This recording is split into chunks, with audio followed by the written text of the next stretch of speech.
গ্রামের পরিবেশ কার না ভালো লাগে বলো? সাথে মাঝে মাঝে ফ্যামিলির প্রত্যেকটা সদস্যের সাথে গিয়ে বসে একসাথে আড্ডা দেওয়া, সময় কাটানো খুবই মজার একটা ব্যাপার। তবে ঘর বাড়ি সব কিছু ছেড়ে বেশি দিনের জন্য গিয়ে থাকা হয়ে ওঠে না। পুকুর থেকে বেশ কিছু মাছ ধরেছিল, সেই মাছগুলো বসে বসে কাটছিলাম।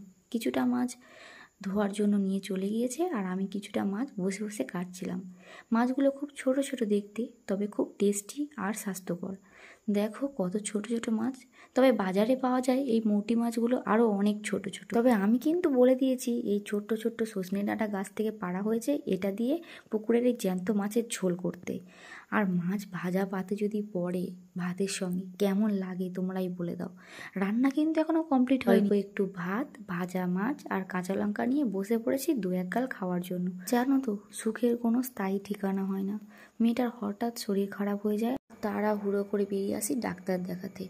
দেখো এখানে আসার পর কতটা সুস্থ হয়ে গিয়েছে, দুষ্টু একটা। দেখা হচ্ছে নেক্সট পার্টে। এখনকার মতন টাটা।